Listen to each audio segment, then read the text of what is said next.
get your way out of some limits by using algebra, and that's what we're going to study now. This next slide has a bunch of laws on it. You don't have to know them. You don't have to know what number they are. It's the combination of these laws that lets us do that plugging in of the number.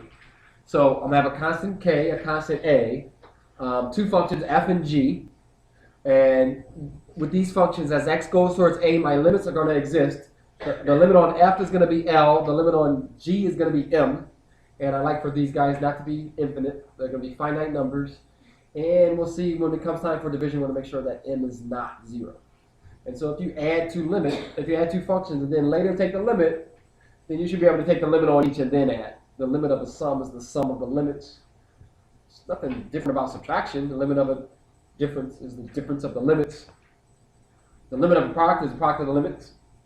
And when it comes time for division, the limit of a quotient is the quotient of the limits, so long as the denominator limit isn't 0. All right, nothing too complex there. Okay, now we start doing some other things. If I just take the single function f and I multiply it by some constant k, what happens is I can pull that k out. So whatever f's limit is, I just multiply it by k. And so that's what we're going to do there. And so the limit of a constant times a function is that constant times the limit of the function. If you just have a constant function, just think about what the graph of this is. Y equals some constant, say this is like y equals 2. So if you just have some constant function, what happens as x goes towards any value of a? The function's stuck. It's stuck on k. The function's going to be k. So if you have a limit of a constant, you just get that constant. If you have the limit of the function y equals x, think about this. So my function is y equals x. And so if I'm going towards a, then the function value should be what? The limit value should be what? Y equals x is my function. So let's say a is 2.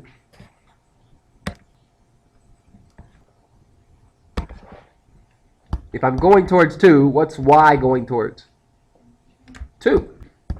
And so, in general, if you're going towards a, and you're taking the function y equals x, then it's going to be a. All right, great. Now let's take this and raise it to powers. If you're going towards some function to a power, and you know that your limit on the function exists, what you can do is bring the limit inside. As long as you have a positive integer, you can do this.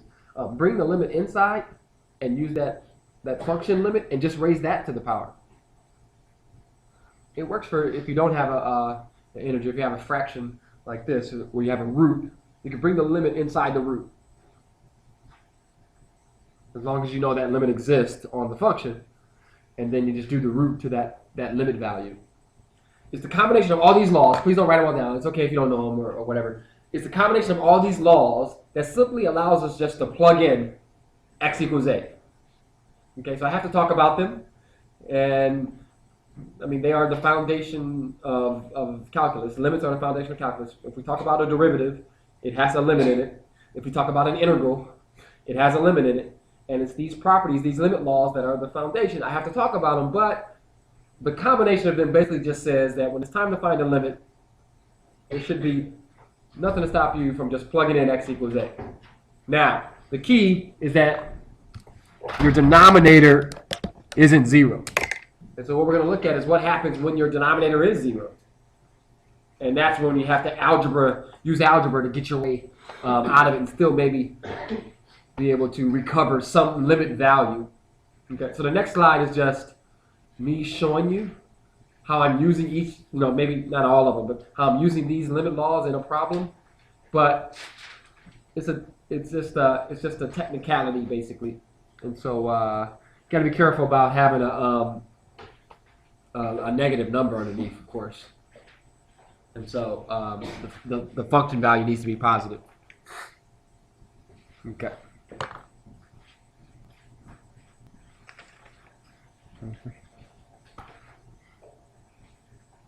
What's the recitation numbers? 202 or 201 and 202? So you have recitation 203. Is that at 8:30 or 9:30? 8:30. Okay.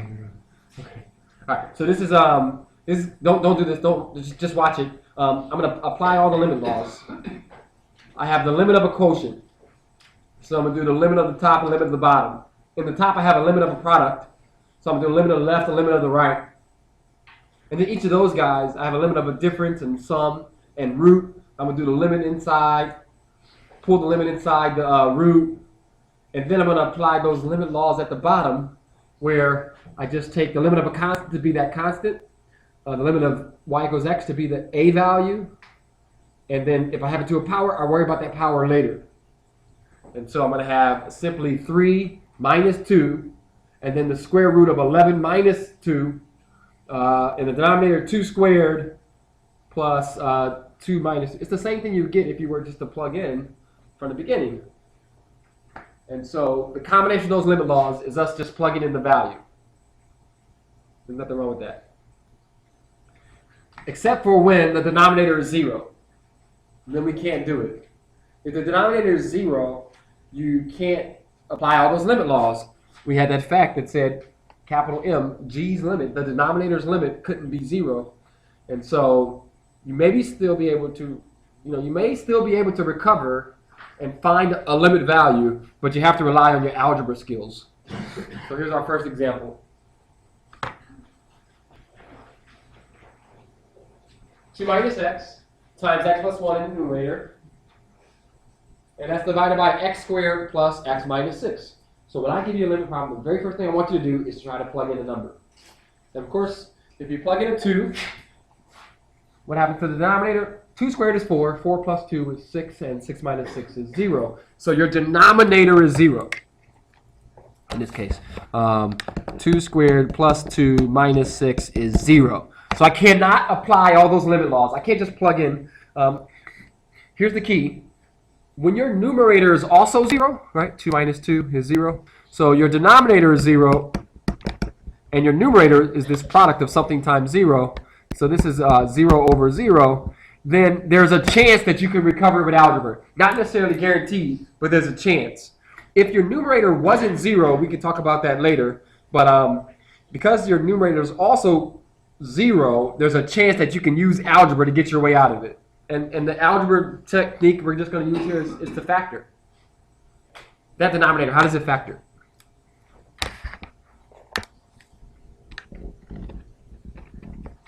We spent time at the beginning just talking a little bit about factoring. Here it is in the middle of our problem. We have to factor. We have x plus 3 and x minus 2. Great. Numerator is 2 minus x and x plus 1. All right. And we're doing the limit as x approaches 2.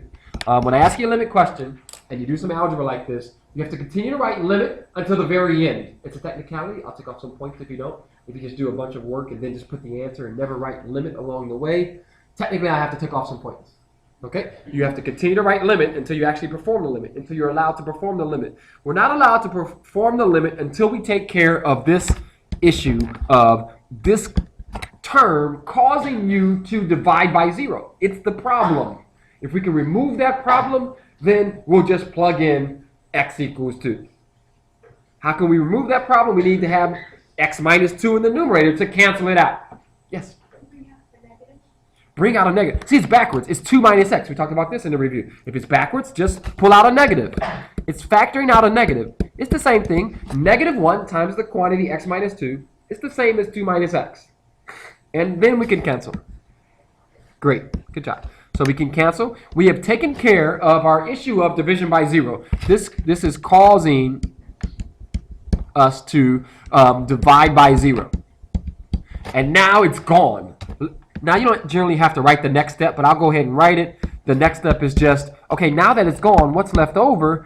It's negative 1 times the quantity x plus 1, and that's all divided by x plus 3. So if I had given you this limit to start out with, that would have been a gift. That's an easy question because you could just plug in x equals 2. So it's at this point then that you've taken care, you've canceled this out.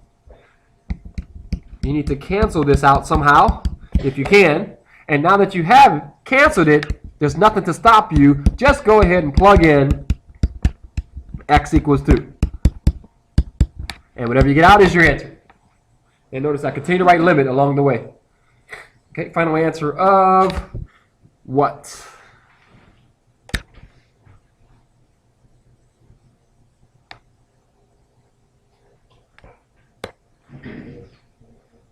Negative 3/5. Very good. Okay. So the graph of this function has a hole at that point. Basically, it's not in your domain, right? X equals 2 is not in your domain, but you still have a limit value. It's like what we saw last class where it's okay. You just have a hole in the graph right there at x equals 2. But you're going towards 3/5. The graph isn't exact, but you get the point. You're going towards negative 3/5 when x goes towards 2. All you did was just rely on your algebra skills of factoring. Let's see it again in another problem.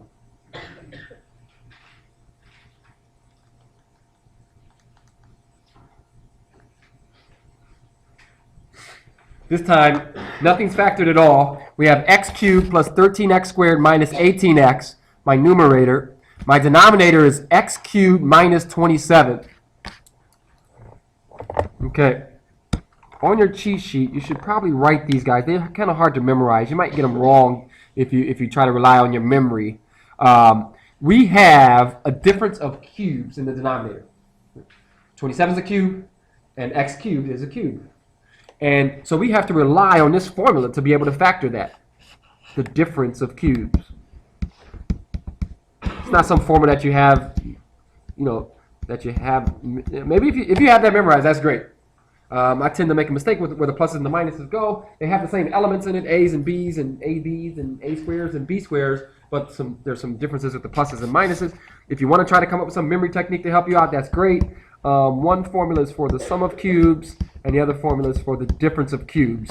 And it's obscure. I want you to put it on your cheat sheet. I don't want you to be stuck in a problem not being able to factor this difference of cubes or sum of cubes. So when it comes time for cheat sheet, make sure you put these two guys on there. And please don't do the tempting thing of cubing each. That's not true. Don't do that. Okay, that's supposed to help us out. So what's the A and the B? The A is the thing that you cube to get x cubed, and the B is the thing that you cube to get 27. So for us, planar roll of A will be x, planar roll of B will be 3. And we plug into this formula. Every place I see an A, I put an x. Every place I see a B, I put a 3. So how does it factor? It factors as x minus 3 times the quantity. This is a quadratic. That quadratic is x squared. And then you multiply them. So 3x with a plus sign on it. And then you square the 3 to get a 9. When that happens, don't try to go further. Like this quadratic will never be factorable. Okay, don't try to factor this. You'll be wasting your time. It should never be factorable. Well, I gotta be careful with the word never. Just don't worry about it. Okay. Now we're still doing a limit, and x is going towards 3. And once again, here's our culprit. Here's the problem. This is the issue. This is causing division by 0. We need to get rid of it. As soon as we get rid of it, we'll just plug in. But we can't, as long as it's there. So what about the numerator? It's a cubic too. It's a cubic too. Usually factoring cubics is not easy. Like we didn't spend time talking about factoring anything other than the quadratic. And so when you have a cubic or a 4th degree, sometimes that's hard. But we have a gift. Our cubic is in the numerator here is a gift because there's no constant term. Had there been a constant term, then we're in trouble. We have to try a bunch of factors that could possibly be it and then figure out which one is it. And so because there's no constant term, then what happens with the numerator? Yes, what's your name? Jimmy. Factor out an x. You'll be left with the quadratic. That quadratic will be x squared plus 13x minus 48, which itself is factorable.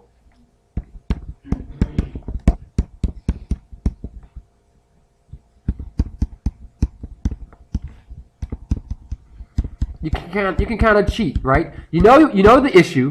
You know you got to get rid of that x minus 3. When you go to try to factor that quadratic that's in the numerator, you should probably think that x minus 3 is one of the factors. Right? The denominator is 0, the numerator is also 0. And so it must be that x minus 3 is a factor. And so if x minus 3 is a factor, then that can help you figure out what the other factor is. 48 has so many factors, so many possibilities, but only one of them have the setup where you subtract them and you get 13, and it's 3 and 16. Now you want that to be a positive 13, so you better have a plus 16. So that's how that factors. Okay, and now you have the ability to cancel the culprit, this guy who was causing you to divide by 0. It's now gone. Okay, you can take the next step if you want of writing it without that in there, but I say now that you've taken care of it, just go ahead right away. Now plug in x equals 3. Okay, right away. So 3 times 3 plus 16, all divided by 3 squared plus 3 times 3 plus, that's a bunch of 9s. A 9, a 9, and a 9. Denominator is a 27. In fact, the numerator is, I'm not going to multiply out 3 times 19 because I see this 27 down here. Little things like this can help you out. If you don't have a calculator, you need little things like this. Okay, cancel the 3 with the 27, call it a 9, and your answer is 19/9. Questions on that? All right, difference of cubes, sum of cubes. Just put on your cheat sheet. We don't memorize anything in this class. Okay? We give you a cheat sheet. Just got to make sure you add it on there. I don't want you to be missing a problem because you don't have a formula on your cheat sheet. Okay? So factor your way out of it. That was our first 2 examples. First example was an easy factoring. Second example was not easy factoring at all, but we made it through. The answer was 19/9 on that one. It'll be the same kind of picture we had last time. A hole in the graph, because x is not allowed to equal 3 for that function, and but the function still has a limit, and that limit is 19/9. No questions about that? It gets harder though. There's other algebraic techniques we're going to have to do, and so let's take a look at the next one.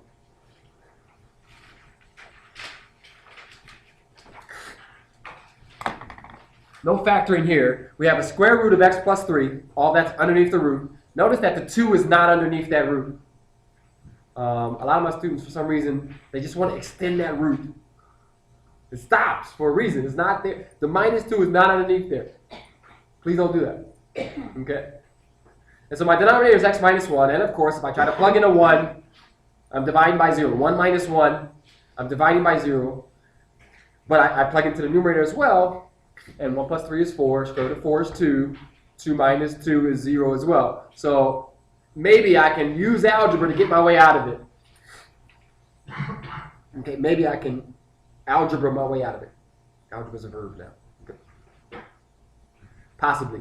And the technique is that if you see a root, maybe it's 2 roots. Here it's only 1 root. And something is added or subtracted from that. Then what helps you to simplify that is the same thing but with a different sign. It's like the difference of squares. Okay, it's called the conjugate. We're going to multiply by the conjugate. What's the issue? X minus 1 is the issue. This here is the issue. This is the problem. Okay, this is the culprit. We have to get rid of it. We need one of those in the numerator. So we're going to do some algebra to get it. Okay, the algebra is to multiply by the conjugate of the numerator. Sometimes it's the conjugate of the denominator, wherever the root ends up. Conjugate that thing. Question, yes. What's your name? I forgot. Melody. Melody. When you plugged in x equals 1, it equals 0 over 0, can you only use algebra to solve it if it equals 0 over 0? Yeah, if it was like 7 over 0, then it's a different answer. Okay, we'll talk about that maybe on the next slide, or maybe I'll add a slide in. We'll talk about that. Very good question. But it's the fact that the numerator is also 0 that's allowing us to think that maybe we can algebra our way out of it. Later on, we'll calculus our way out of it. That's the real way we should do it. This is going to be tedious and it could get in the way. We can make an easy mistake. So I wish I could teach you right now. And if you've already learned it, I'm tying your hands behind your back. You can't use it. L'Hopital's rule. Okay? You have to use algebra. Unfortunate, but true. All right? So what's the conjugate? It's the same thing, but with a different sign in between. Okay? So I'm not talking about underneath. You keep the same thing underneath the root, but instead of a minus a 2, you put a plus a 2. Now, the purpose is so that you can FOIL it out and the root goes away. But you can't just multiply the numerator by something. You'd be physically changing. You have to also multiply the denominator by the same thing. Now, here is the key. This is the key. I say it, but students still try to do it. Yes, you're to FOIL out the numerator. The whole point of bringing this guy in is so you can FOIL out the numerator and get that magical x minus 1. But don't FOIL out the denominator. You see, it's going to be a mess. If you try to multiply out that denominator, you'll lose the heart of the matter. That x minus 1 is perfect, sitting right there. Don't move it. Don't multiply it out because you won't see it anymore to cancel it. Okay, so FOIL here, like multiply the numerator out in this case, but don't multiply the denominator out. Okay? All right, great. X is going towards 1. We have root of x plus 3 times root of x plus 3, which is just x plus 3. The middle terms cancel out. We're going to have minus 2 of those roots plus 2 of those roots. So they're going to cancel out. And then we have a negative 2 times a 2. So we get minus a 4. And conveniently, magically, now we have our x minus 1. Denominator, because you were careful and you didn't multiply that denominator out, is sitting right there for you to cancel now. Okay. It's isolated, so don't multiply it out so you can you need to get rid of it. You need to be able to see it so you can cancel it out, and you would obscure the fact that it's down there by multiplying out. Okay, that was the problem. That was the issue. We've taken care of the issue of division by 0. So, I mean, you can take the next step if you want and write it out without that in there. I just say just go ahead and write now and plug in x equals 1. Nothing to stop you anymore.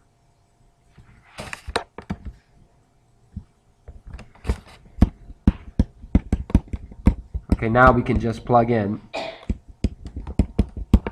Couldn't do it before, but now we can. Now, everything went away from the numerator, but that doesn't mean the numerator is like 0. When you're factoring out, when you're canceling, officially those guys are turning into 1s. So my numerator is 1, denominator is 4. The answer to this question is 1/4.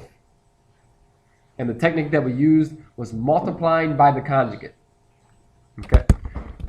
Only try this if you see a square root involved. There's no such thing as a conjugate without the square root, we'll say. Okay, unless you're doing imaginary numbers. So which has a square root anyway. But no, if you don't see a square root, please don't try this conjugate technique. Okay? It's a definite different flow to class today. It's good. It's going good today. Questions?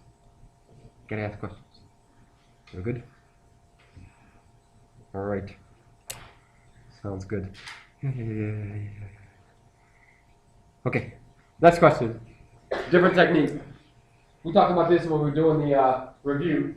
Fractions over fractions on top of everywhere fractions. We said that, well, you could really go ahead and add the 2 together in the numerator. You could find that common denominator, but we said maybe there's a better way. And that better way was to clear out the fractions. Instead of just going and finding that common denominator, yes, we're going to find it, but after we find it, we're going to multiply both numerator and denominator by it. I'm sorry, I didn't say it, but yes, x is going towards -7, and both the numerator and denominator are 0. I didn't say that, but it's true. I just went right into the algebra. Sorry about that. But yeah. So find the common denominator, and what you're gonna do is clear out because you're gonna multiply both the numerator and the denominator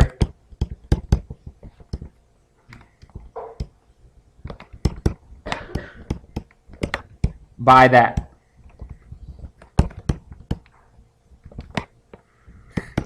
Okay, so 7x is our common denominator. And we're going to multiply both numerator and denominator by it. With the purpose being that it kills all the fractions. You still just have the original big fraction. What happens when you get 7x times 1 over 7? Oh, 7x over 7. Nothing wrong with that. Which is x.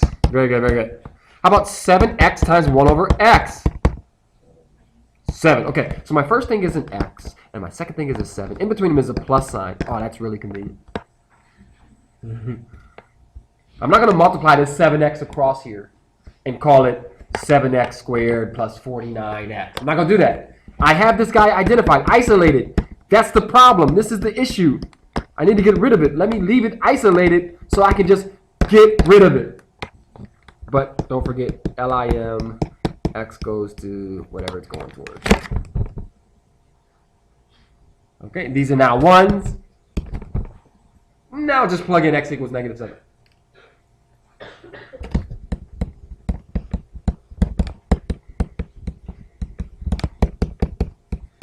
And we get 1 over negative 49 or negative 1/49. So fractions on top of fractions, or some complicated fraction where there's some in the numerator of one big gigantic fraction, then you can clear out.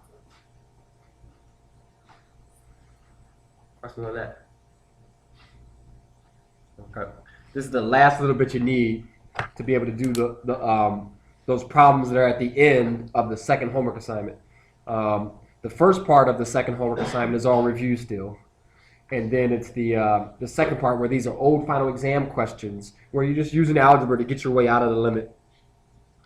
And so these techniques that we're talking about here are necessary. It's not really a name for this technique, but it's, h goes to 0, so yes, the denominator is going towards 0. And if you cube 4, you'll get 64. So yes, the numerator is also going towards 0. But there's no name for this technique. Basically, just multiply out and cancel. Okay. Cube and cancel. All right. This is this limit here is going to be what we end up using to help us find the exact value of that tangent line slope that we talked about last class. This is the derivative of some function, and so the ability to be able to find a limit as h goes to 0 of something that looks like this in disguise behind the scenes is us finding the slope of the tangent line, which we'll later call the derivative. Okay. But for us right now, we're just going to blindly multiply this thing out. Please don't just cube each one though, right? We saw on the last slide, or a couple slides ago. 4 plus h quantity cubed is not 64 plus h cubed. There's some middle terms. And this isn't the difference of cubes or the sum of cubes. When you have the cube on the outside like this, you're trying to add something and then later cube it. I don't know if you use Pascal's triangle, whatever you need to use, you got to multiply this out, 4 plus h. Okay, multiply 3 copies of it. And so, let's just do 2 at a time. That's all we can handle. And so, squaring it, we'll get the 16 and the 8h and the h squared. And now we got to put the 4 plus h in there with it. Multiply that out as well.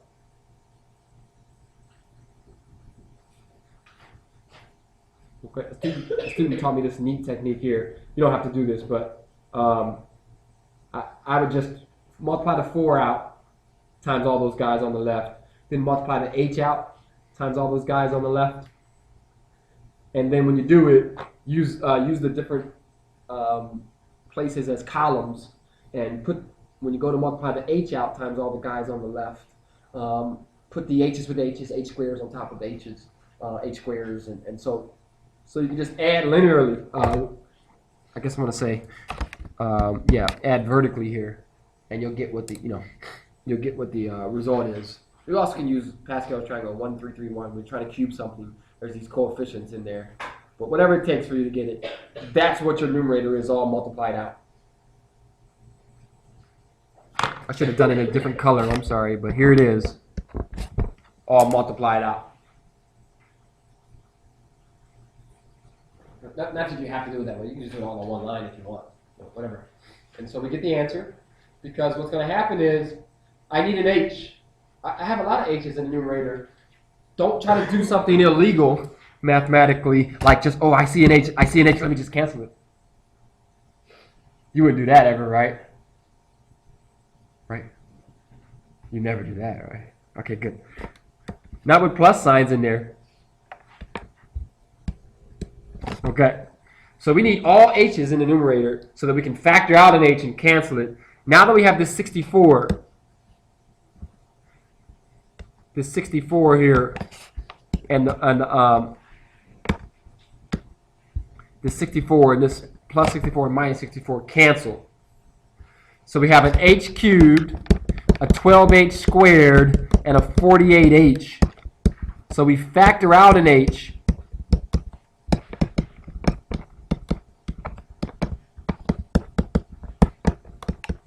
That leaves us with an h squared, a 12h, and a 48. And now we can cancel. It's only at this point can we cancel.